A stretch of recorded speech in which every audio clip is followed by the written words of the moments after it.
नमस्कार दोस्तों, मैं राकेश मेहरा जी के क्लासेस की तरफ से आप सभी का हार्दिक अभिनंदन करता हूं।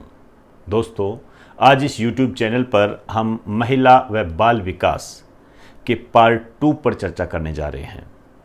पहले पार्ट में हमने अपराध क्यों होते हैं, IPC की धारा के तहत महिलाओं के खिलाफ होने वाले अपराधों के लिए सज़ा का क्या प्रावधान है, और हमने महिलाओं के अधिकारों पर चर्चा की थी, जिसके तहत सबसे महत्वपूर्ण हमने बात की थी हिंदू उत्तराधिकार अधिनियम, जिसके तहत संपत्ति के अधिकार से संबंधित कुछ प्रावधान महिलाओं के लिए थे। उसकी हमने करंट को अपडेट करते हुए चर्चा की थी। अब हम उसी क्रम को आगे बढ़ाते हुए महिलाओं के अधिकारों की बात करेंगे, जिसके तहत हम यौन उत्पीड़न कार्यस्थल पर अधिनियम जो है उस पर हम चर्चा करेंगे। जो मातृत्व लाभ अधिनियम है, गर्भावस्था के दौरान जो कामकाजी महिलाओं के हितों की जो रक्षा से संबंधित है, उसमें क्या लेटेस्ट प्रावधान किए गए हैं उसकी चर्चा करेंगे। और इसके अलावा आपको मैं ये कहना चाहूँगा कि आपके जो पार्ट फर्स्ट जो मैंने आपको दिया था, उस पार्ट फर्स्ट को आपने काफ़ी पसंद किया, इसके लिए मैं आपका शुक्रगुजार हूँ। मैं ये चाहूँगा कि यदि आपको ये लेक्चर पसंद आता है तो आप इसे सोशल मीडिया पर शेयर करें। सोशल मीडिया पर शेयर करने का मतलब ये होता है कि यदि आप इसको शेयर करते हो तो अन्य स्टूडेंट जो है कि सोशल मीडिया के जो जंजाल में फंसे हुए हैं, जिन्हें कि कंटेंट एक उलझाऊदार कंटेंट उपलब्ध करवाया जा रहा है, उससे बचाव हो सकता है। यदि किसी को ये पसंद आए तो मैं कहना चाहूँगा कि इसे प्रत्येक ग्रुप में सेंड करें। इसके अलावा डिस्क्रिप्शन में जो हमारे लिंक दिए गए हैं, जो टेलीग्राम का है, जो ऐप का लिंक है, इसे आप ज़रूर अपलोड कर लें, क्योंकि इससे संबंधित जो भी पेपर आपका लिया जाएगा, जो भी टेस्ट पेपर होगा, वो आपको वहीं पर उपलब्ध होगा। तो आप अपना मूल्यांकन भली भांति वहाँ से कर सकते हो। इसके अलावा एक बात और कहना चाहूँगा कि जिस तरीके से आपको ये एक्सप्लेन रूप से पेश किया जाता है, इसी तरीके से हमारा ऑनलाइन स्टडी मटेरियल है, जो कि बहुत ही एक्सप्लेन तरीके से पेश किया जाता है, आपको प्रोवाइड करवाते हैं। और इसके अलावा और कुछ पढ़ने की आवश्यकता नहीं होती है। ये हमारे ऑनलाइन स्टडी मटेरियल का एक आदर्श वाक्य है, इसके अलावा और कुछ नहीं पढ़ना।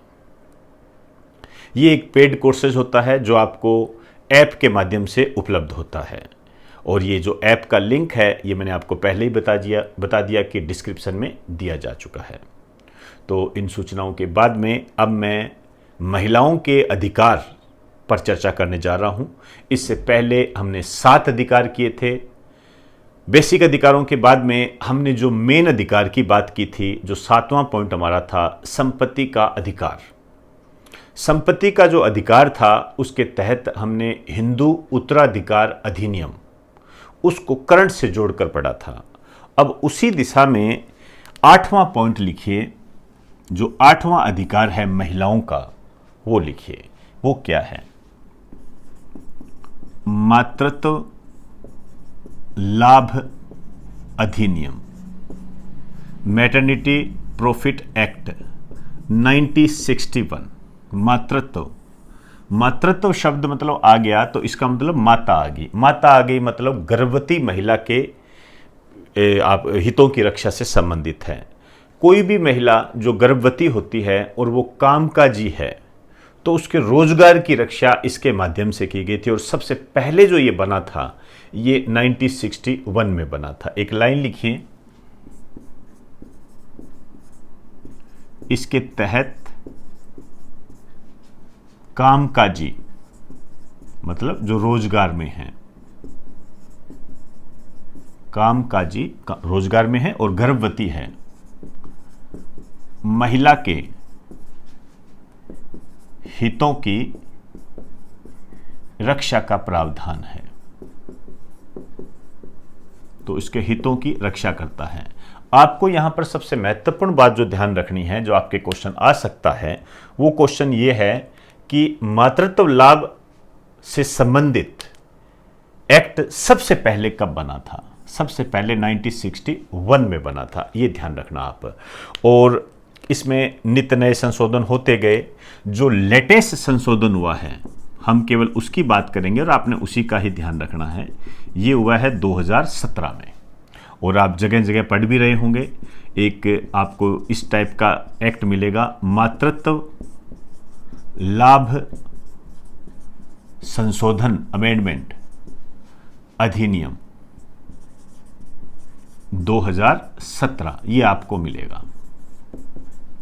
तो इसमें जो प्रावधान है ये आपका दूसरा क्वेश्चन बन जाता है कि इसमें जो कामकाजी महिलाएं जो होती है और जो गर्भवती है उनको कितना मातृत्व अवकाश दिया जाता है, मतलब कितनी छुट्टियां दी जाती है, कहने का मतलब ये सिंपल भाषा में कहें तो, और ये हमेशा बढ़ाई भी जाती है। उन छुट्टियों के बारे में हमने चर्चा करनी है। और आपको ये बता दूं कि वो जो छुट्टियां होती है पेड होती है। पेड का मतलब आपको आपकी जो पेमेंट है वो मिलती रहेगी चाहे आप काम नहीं कर रहे हो। एक लाइन लिख दीजिए, इसके तहत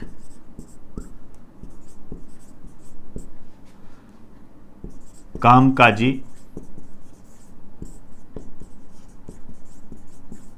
गर्भवती महिला को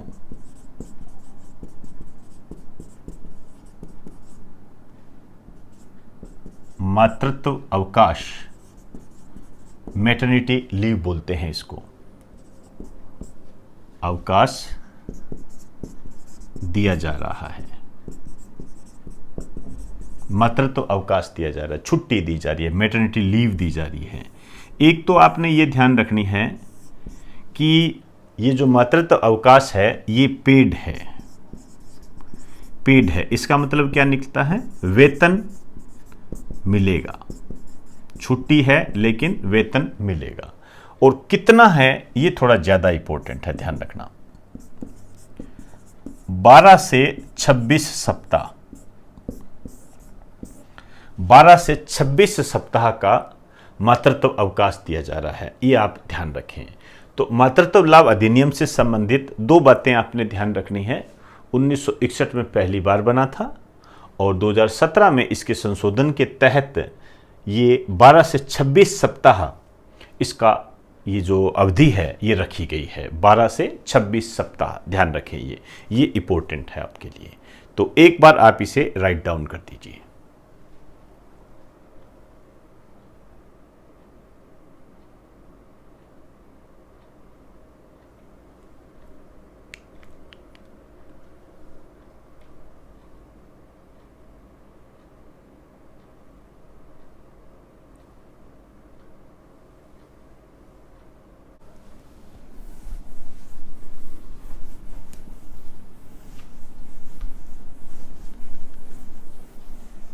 महिलाओं का जो 9वां अधिकार है वो भी अपने आप एग्जाम की दृष्टि से महत्वपूर्ण है। लिखिए,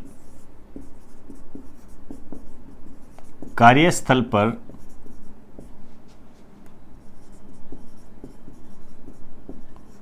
महिलाओं का यौन उत्पीड़न, ब्रैकेट में लिखिए रोकथाम,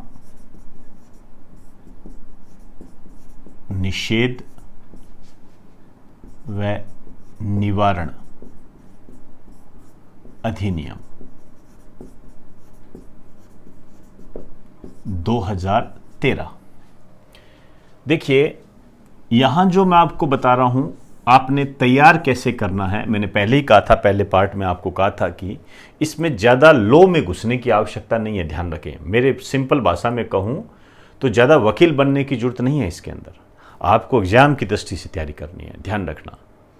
तो देखिए, यहां जो आपके क्वेश्चन बनता है कि कार्यस्थल पर महिलाओं के यौन उत्पीड़न को रोकने से संबंधित पहली बार कानून कब बना था। कानून कब बना था? तो 2013 में बना था। ऐसे आएंगे आपके क्वेश्चन, ये इस तरीके से आएंगे क्वेश्चन, बहुत सिंपल सोबर तरीके में। और वहां पर 2013, 2015, 2016 इसी में बच्चे कंफ्यूज हो जाएंगे।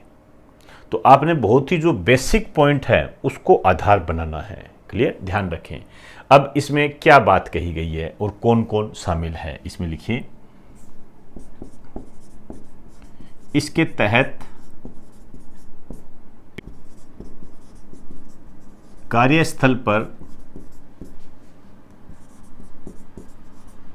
यौन उत्पीड़न, यौन उत्पीड़न का मतलब होता है सेक्सुअल हरेसमेंट, सेक्सुअल हरेसमेंट बोलते हैं इसको। कार्यस्थल पर यौन उत्पीड़न को रोकने के लिए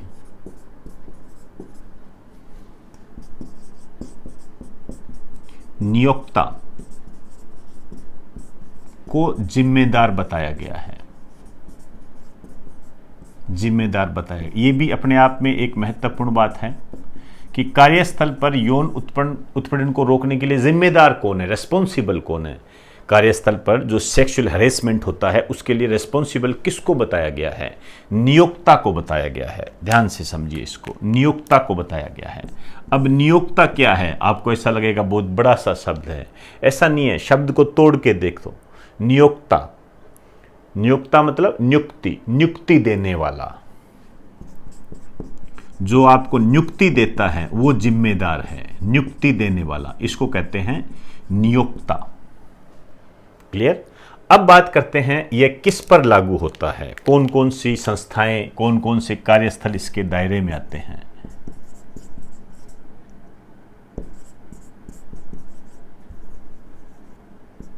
किस पर लागू है?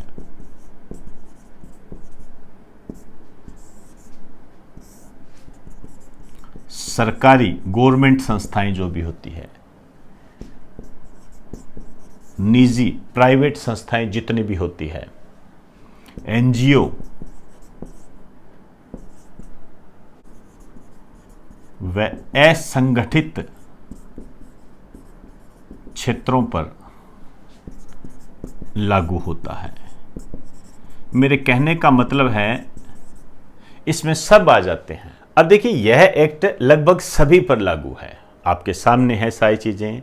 सरकारी क्षेत्र पर भी लागू है, निजी क्षेत्र पर भी, एनजीओ, नॉन गवर्नमेंट ऑर्गेनाइजेशन, गैर सरकारी संगठन, एनजीओ वगैरह चलते रहते हैं, उन पर भी ये लागू होता है। ये सारे संगठित क्षेत्र होते हैं, ऑर्गेनाइज्ड बोलते हैं इनको, ऑर्गेनाइज्ड होते हैं ये। एक होते हैं असंगठित क्षेत्र, आपके सामने ये शब्द आया हुआ है। असंगठित क्षेत्र का मतलब ये होता है कि जिनका कोई प्रारूप नहीं होता है। कहने का मतलब है कि उनका कोई बैंक में खाता नहीं है, कोई सैलरी उनके बैंक खाते में नहीं जाएगी, उनको पीएफ टीएफ कोई अन्य सुविधाएं नहीं मिलेगी, गवर्नमेंट से जो सुविधाएं मिलती हैं वो उनको मिल नहीं पाएगी, उनको कभी भी निकाला जा सकता है, उसकी कोई पूर्व सूचना उन्हें नहीं दी जाएगी। इस प्रकार का जो क्षेत्र होता है वो असंगठित क्षेत्र कहलाता है। आप एग्जाम्पल के तौर पर समझ सकते हो, दिहाड़ी मजदूर, वो असंगठित क्षेत्र होता है। क्लियर। तो ये सब इसके दायरे में आते हैं। अब देखिए कार्यस्थल पर महिलाओं का जो यौन उत्पीड़न अधिनियम है, ये 2018 में काफ़ी चर्चा में आया था। मीटू अभियान के कारण, मीटू अभियान के कारण, पहले मैं मीटू अभियान की बात करता हूं, उसके बाद में हम इसको जोड़ेंगे। एक छोटा सा नोट डाल के लिखिए, मीटू अभियान। एक तो ध्यान रखना, ये जो मीटू अभियान है इसका संबंध यौन उत्पीड़न से संबंधित है, सेक्सुअल हरेसमेंट से संबंधित है, यौन उत्पीड़न से संबंधित है। इसको मैं थोड़ा डिटेल से लेना चाहूंगा। यहां आपके एक क्वेश्चन तो ये बन सकता है कि मीटू अभियान का संबंध किससे रहा, यौन उत्पीड़न को रोकने से संबंधित है। इस अभियान के तहत वर्ल्ड लेवल पर जो भी महिलाएं थी जिनका कभी यौन शोषण हुआ था, उसको उन्होंने सोशल मीडिया पर उजागर किया था। तो उसी को ही हम मीटू अभियान कहते हैं। आपसे कह दे कि मीटू अभियान का संबंध किससे है, तो यौन उत्पीड़न से संबंधित है। जनरली ये क्वेश्चन सभी कर लेंगे, लेकिन यहाँ आपको ये ध्यान रखना है कि ये जो यौन उत्पीड़न शब्द है ये सबसे पहले कब आया था। ध्यान रखना, ये शब्द 2006 में ही आ गया था।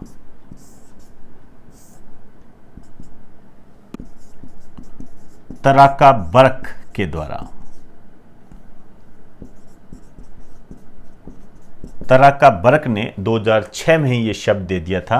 और ये जो तराका बर्क है ये एक सोशल वर्कर है, सामाजिक कार्यकर्ता है। ध्यान रखना, यहां पर आपके क्वेश्चन बनेगा कि मीटू शब्द सबसे पहले कब आया था, तो 2006 में आया था। किसके द्वारा दिया गया था, तराका बर्क के द्वारा दिया गया था। क्लियर। लेकिन आपको कुछ और शब्द भी मिलेंगे। यह लोकप्रिय कब हुआ था? ये जो लोकप्रिय हुआ था ये 2017 में हो गया था। लोकप्रिय, ये शब्द 2017 में लोकप्रिय हुआ था।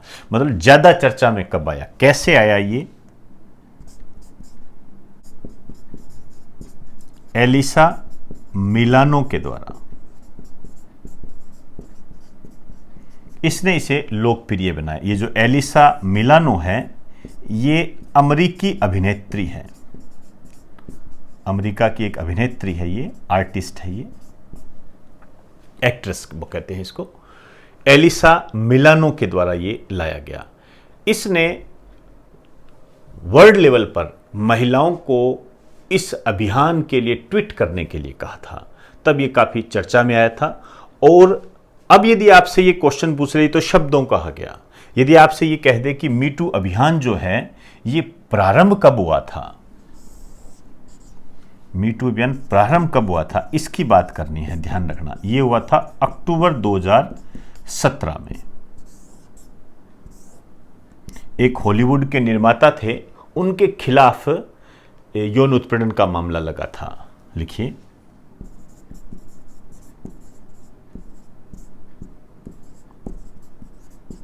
हॉलीवुड के निर्माता, प्रोड्यूसर बोलते हार्वी वाइनस्टीन पर यौन उत्पीड़न के आरोप के साथ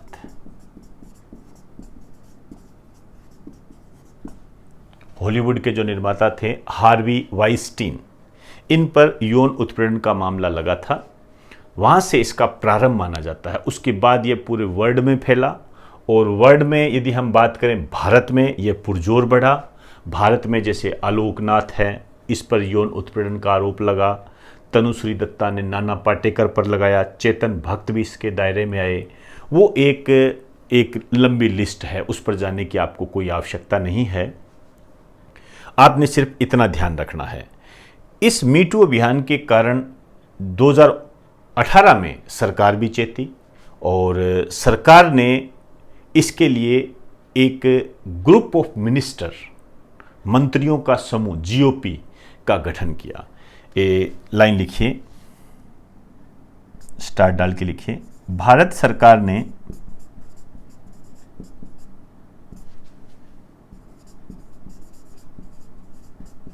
मीटू अभियान को देखते हुए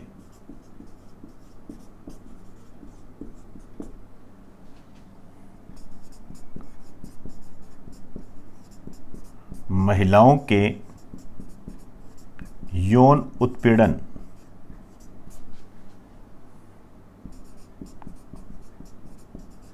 को रोकने के लिए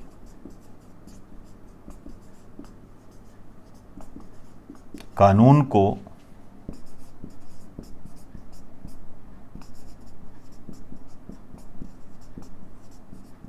कठोर बनाए जाने के संबंध में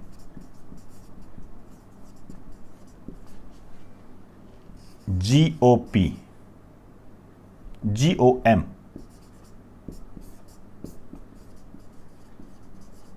ग्रुप ऑफ मिनिस्टर का गठन किया।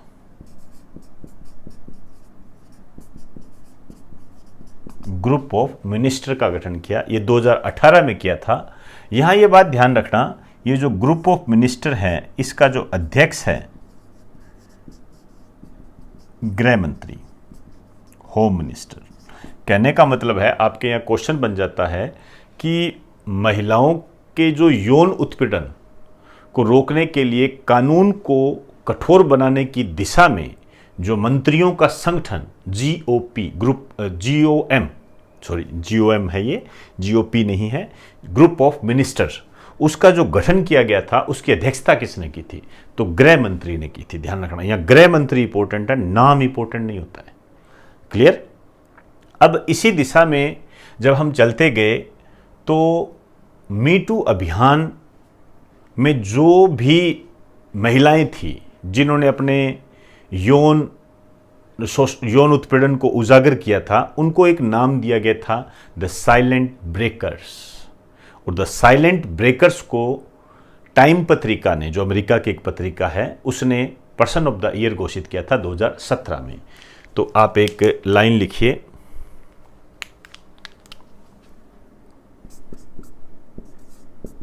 The silent breakers.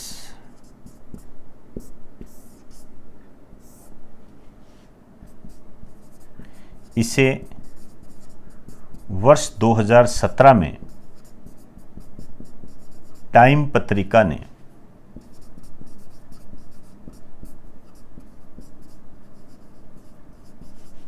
Person of the year घोषित किया।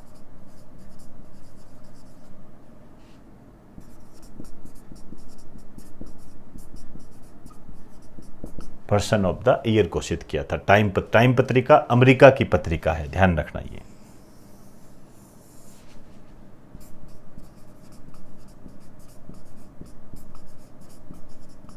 कई बार इस टाइप के क्वेश्चन बन जाते हैं। अब ये साइलेंट ब्रेकर्स क्या है?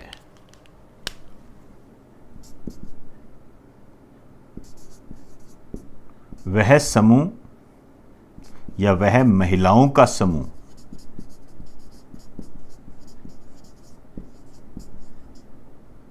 जिसने स्वयं के यौन उत्पीड़न को उजागर किया। स्वयं के यौन उत्पीड़न को उजागर किया, ये साइलेंट ब्रेकर्स होता है। तो ये आपका मी टू अभियान था, यौन उत्पीड़न से संबंधित है। 2006 में तराका बर्क के द्वारा ये शब्द दिया गया, लेकिन ये जो लोकप्रिय हुआ था एलिसा मिलानो के द्वारा, अमेरिका की अभिनेत्री है। इसने महिलाओं को प्रेरित किया था कि इस अभियान को ट्वीट करें। पहला जो मामला आया था ये अक्टूबर 2017 में आया था। हॉलीवुड के जो निर्माता है हार्वी वाइनस्टीन, उन पर यौन उत्पीड़न का आरोप प्रारंभ हुआ था। उसके बाद यह पूरे वर्ल्ड में फैल गया। भारत में कई मामले उजागर हुए थे, चेतन भगत के खिलाफ, आलोक नाथ के खिलाफ, नाना पाटेकर के खिलाफ, ऐसे कई मामले सामने आए थे। इसी अभियान को देखते हुए जब सरकार को ये महसूस हुआ कि यौन उत्पीड़न से संबंधित जो भी प्रक्रियाएं हैं, जो कानून है, उनको हम और ज़्यादा सख्त करें, इस कारण से सरकार ने GOM का गठन किया, ग्रुप ऑफ मिनिस्टर का गठन किया, और इसके अध्यक्ष बनाए गए भारत के गृह मंत्री।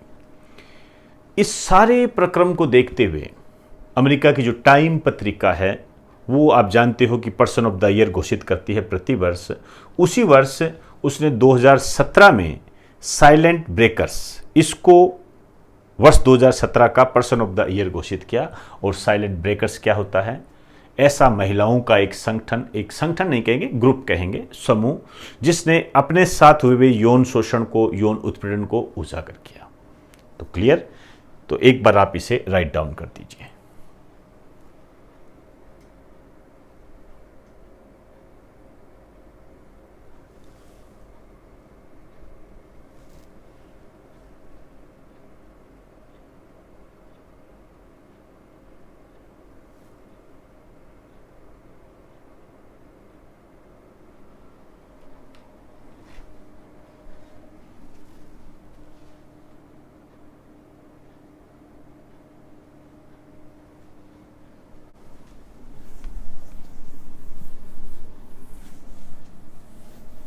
अब हम 10वें कानून पर चर्चा करेंगे, जो कि घरेलू हिंसा से संबंधित है। ये भी काफ़ी इंपॉर्टेंट है। 2005 में ये हमारे सामने आया था।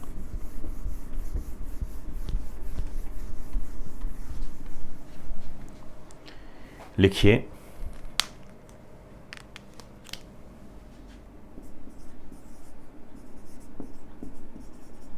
घरेलू हिंसा, डोमेस्टिक बोलते हैं इसको, से पीड़ित महिलाओं के अधिकार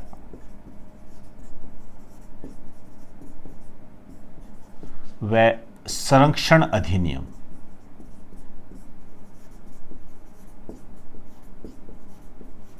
2005 2005। तो यहाँ भी आपने ये बात महत्वपूर्ण रूप से ध्यान रखनी है कि इस टाइप का अधिनियम कब बना था। 2005 में बना था ये। इस अधिनियम को समझने से पहले हमें ये जानना पड़ेगा कि ये जो घरेलू हिंसा होती है ये क्या है। घरेलू हिंसा में क्या क्या बातें सामने आती हैं। जैसे एक तो इसके अंदर आती है शारीरिक हिंसा।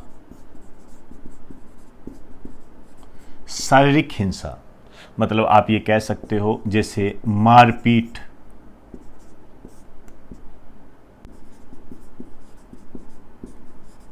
बीमार महिला का इलाज ना करवाना। अब आप देखिए, शारीरिक हिंसा में केवल यही नहीं है कि आपने उसको शारीरिक रूप से चोट पहुंचाई है, मारा पीटा है, ये नहीं है। मतलब ये तो है ही। इसके साथ साथ यदि आप किसी बीमार महिला का इलाज भी नहीं करवाते हो तो वो भी शारीरिक हिंसा में आएगा। इसके अलावा आर्थिक हिंसा। आर्थिक हिंसा का मतलब होता है उसे भरण पोषण नहीं देना। आप लिख दीजिए ब्रैकेट में।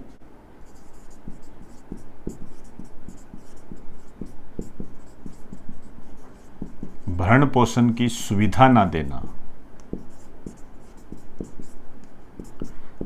लैंगिक हिंसा, सेक्सुअल वायलेंस, इसको इकोनॉमिक वायलेंस बोलते हैं, इसको फिजिकल वायलेंस बोलते हैं। लैंगिक हिंसा में आता है जैसे जबरन संभोग, जबरदस्ती उसके साथ सेक्स करने की जो घटना होती है इसको हम लैंगिक हिंसा में डालते हैं। इसके अलावा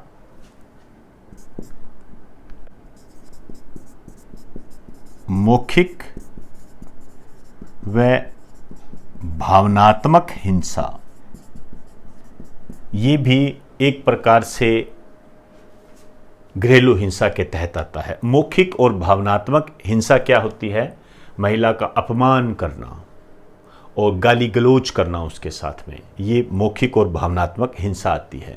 तो इसको आप ये भी कह सकते हो कि इस एक्ट के तहत जो घरेलू हिंसा है उसको परिभाषित किया गया था। एक तो ये बात हुई थी, तो घरेलू हिंसा को यहां पर क्या किया गया? परिभाषित किया गया। एक लाइन लिख दीजिए,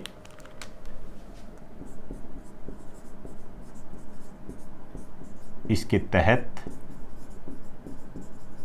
घरेलू हिंसा को परिभाषित किया गया।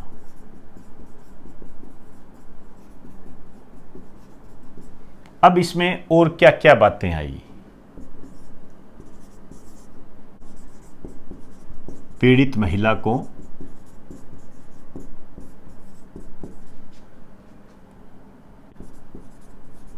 रहने की जगह व गुजारा भत्ता देने का प्रावधान रखा गया।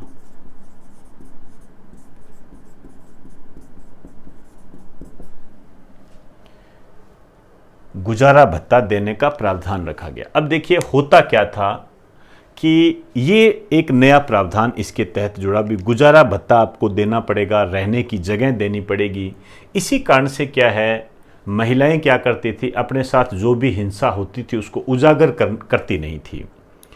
अब देखिए जब उसे ये पता लग गया कि इसको उजागर करने के बाद उसको गुजारा भत्ता भी मिलेगा, रहने की जगह भी मिलेगी, तो इस कारण से वो आगे आई। तो महिलाओं की सुरक्षाओं को इससे बढ़ावा मिला। यहाँ पर एक बात आपको मैं बताना चाहूँगा कि ये अधिनियम 2005 में बना, तो 2005 से पहले क्या होता है? 2005 से जो पहले है वो आईपीसी की धारा के तहत, वो कल मैंने आपको बताई थी, आईपीसी की धारा के तहत केवल अपराधी को सजा का प्रावधान था, ये नहीं था रहने की जगह देने का, गुजारा भत्ता देने का, तो केवल सजा का प्रावधान था। अब सजा हो जाती तो संबंध वैसे ही कमजोर हो जाते हैं, संबंध कमजोर हो जाते तो महिला का उत्पीड़न और ज्यादा हो जाता। तो एक लाइन लिख दीजिए नोट डालकर, 2005 से पहले आईपीसी की धारा के तहत अपराधी को केवल सजा देने का प्रावधान था।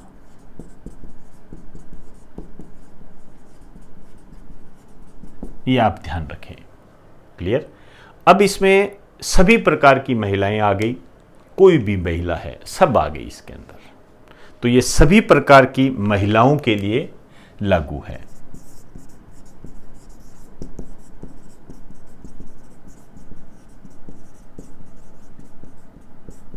सभी प्रकार की महिलाओं से यहां मतलब क्या है? माता, पुत्री, पत्नी, विधवा पत्नी, जो भी, सब इसके अंदर आ गए।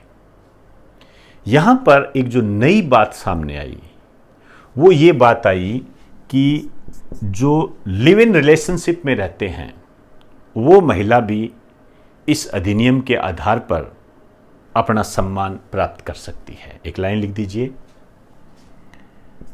इसमें लिव इन रिलेशनशिप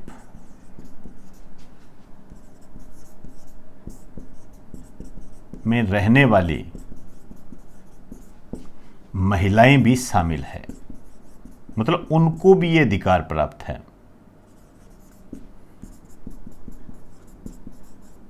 यहां पर आपसे क्वेश्चन बन सकता है, आपसे पूछ सकता है कि घरेलू हिंसा से पीड़ित महिलाओं के अधिकार व संरक्षण अधिनियम के तहत कौन सी महिला शामिल है, कौन सी महिला शामिल नहीं है। तो इस एक्ट में लिव इन रिलेशनशिप में रहने वाली महिलाओं को भी शामिल किया गया है। अब आप ध्यान रखिए, ये जो लिव इन रिलेशनशिप है ये क्या है, इसके बारे में थोड़ा सा बताना चाहूँगा मैं। पहली बात तो होता क्या है ये देखिए, जब पुरुष और महिला एक साथ रहते हैं, एक साथ एक ही घर में रहते हैं और पति पत्नी की तरह रहते हैं, लेकिन शादी नहीं हुई है, बिना शादी के जब पुरुष और महिला एक घर में रहते हैं पति पत्नी की तरह बिना शादी के, तो वो लिव इन रिलेशनशिप कहलाता है। एक लाइन लिख दीजिए, जब पुरुष व महिला बिना विवाह के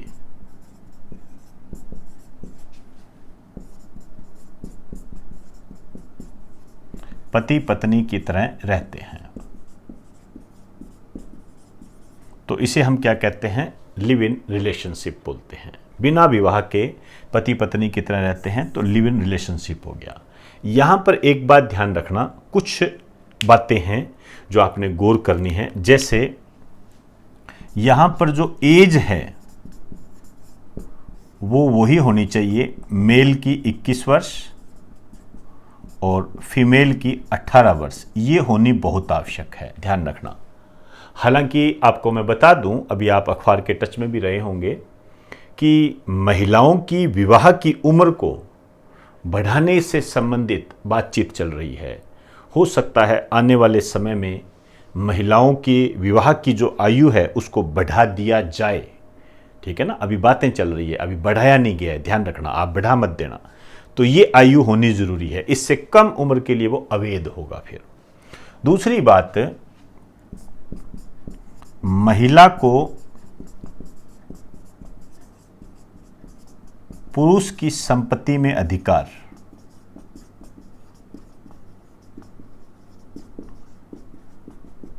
नहीं होगा, ध्यान रखना।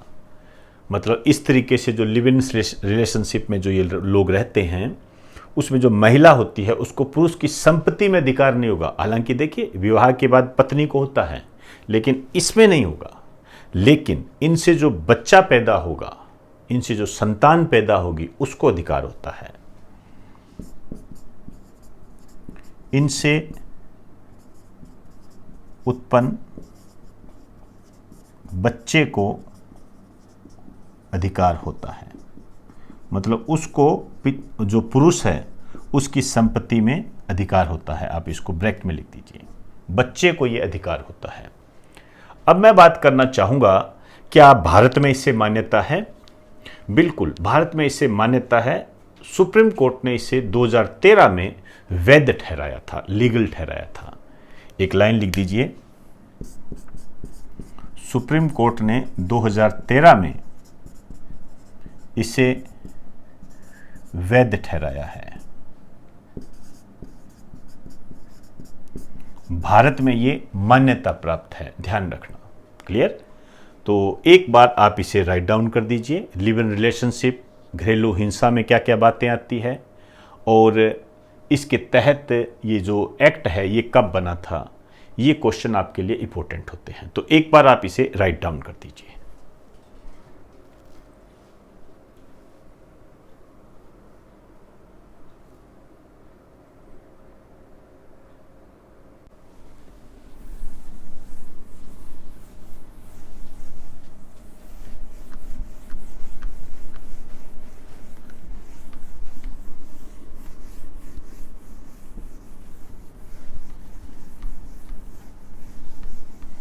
अब हम बात करेंगे एमटीपी एक्ट की।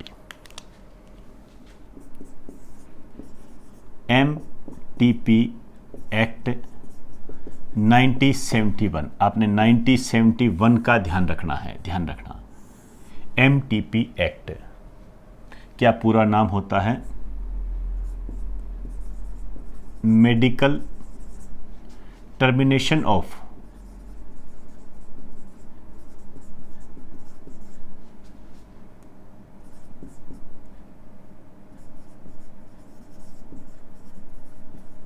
Pregnancy act 1971। गर्भ का चिकित्सीय समाप्ति अधिनियम, चिकित्सीय समाप्ति अधिनियम 1971 ये है। क्या बात कही गई है इसमें? इसके तहत गर्भवती महिला को 20 सप्ताह के गर्भ को गिराने मतलब गर्भपात का अधिकार दिया गया है। मतलब गर्भवती महिला जो है 20 सप्ताह का जो गर्भ है उसको एबॉर्शन के माध्यम से गिरा सकती है। कुछ बातें हैं वो लिख देना। क्या, किस स्थिति में, स्थितियां कौन कौन सी है, हालांकि इतनी इंपॉर्टेंट नहीं है। स्थितियां क्या है? जब गर्भ निरोधक उपाय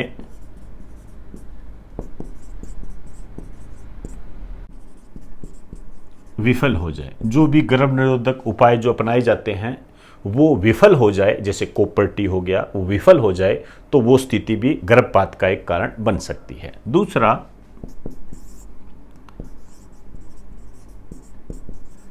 बच्चे के स्वास्थ्य को खतरा।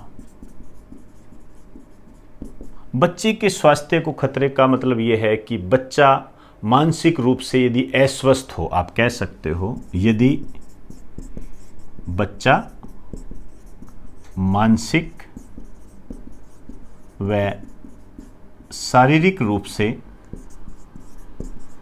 अस्वस्थ हो, तो इस स्थिति में भी आप गर्भपात करवा सकती है। अभी आपको ये पता लगे कि जो बच्चा है वो या तो अपंग पैदा होगा या उसका मेंटल स्टेटस जो है वो सही नहीं होगी, तो उस स्थिति में आप ये एबॉर्शन करवा सकते हो। तीसरा, महिला की जान को खतरा। यदि महिला की जान को खतरा हो तो वो स्थिति भी गर्भपात के लिए जिम्मेदार होती है। लेकिन यहां मैं आपको एक बात बताना चाहूंगा कि इसमें संशोधन हुआ है।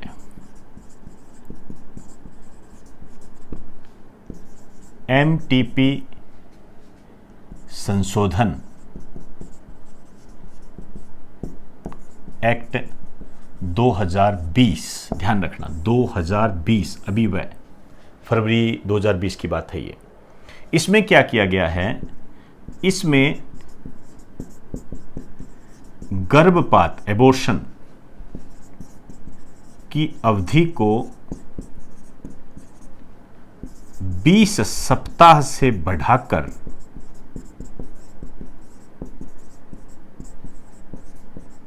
24 सप्ताह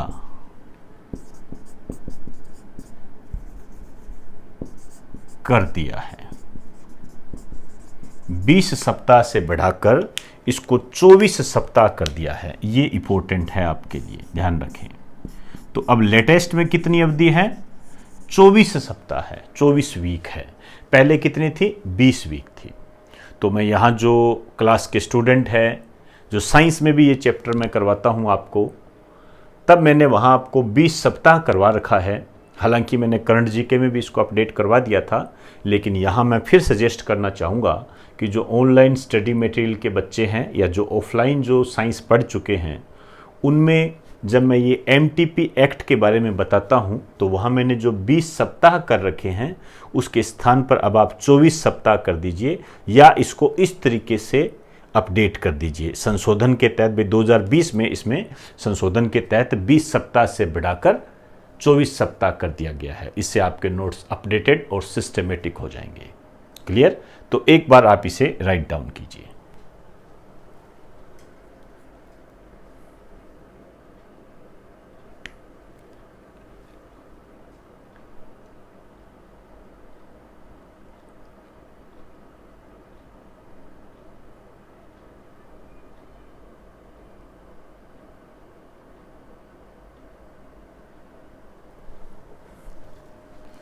तो दोस्तों, आज हमने इस पार्ट में महिलाओं के अधिकारों को विस्तार से जानने का प्रयास किया।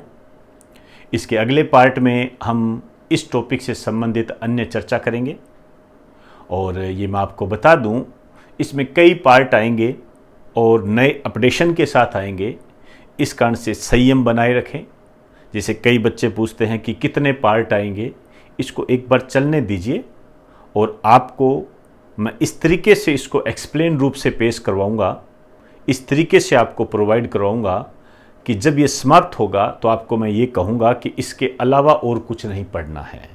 यदि ये शब्द मुझसे मुंह से निकलवाना है तो फिर आपको संयम भी रखना पड़ेगा। तो पूरा विस्तार देंगे एग्जाम के पॉइंट ऑफ व्यू से। ये नहीं है कि कचरा भर रखा है। हमने कोई कानून की पढ़ाई नहीं करनी है, ध्यान रखें। यहाँ पर कानून की पढ़ाई नहीं करनी है, हमें हमारे टॉपिक को बहुत ही संयमित तरीके से करना है।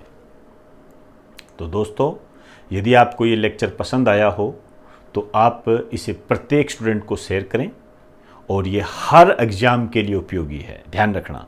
अब देखिए, अभी जो मैंने एक्ट कराया ये साइंस का टॉपिक है, साइंस में ऐड करके आपसे पूछ लिया जाता है। तो ये हर एग्जाम के लिए इंपॉर्टेंट है। इसको केवल राजस्थान कांस्टेबल से रिलेट करके ना पढ़ें, ये ध्यान रखें आप। तो इसको ज़्यादा से ज़्यादा शेयर करें, सोशल मीडिया पर इसको उजागर करें और अपने दोस्तों को भी बताएं। और टेलीग्राम आप अपलोड कर लें, इसका लिंक मैंने वहाँ पर दे रखा है, डिस्क्रिप्शन में दे रखा है। ऐप का भी लिंक मैंने दे रखा है। यदि आपको हमारे ऑनलाइन स्टडी मटेरियल की रिक्वायरमेंट होती है तो आप अपनी रिक्वायरमेंट वहाँ पर देख सकते हो। तो दोस्तों, इजाज़त दीजिए। आप सभी को मेरा नमस्कार।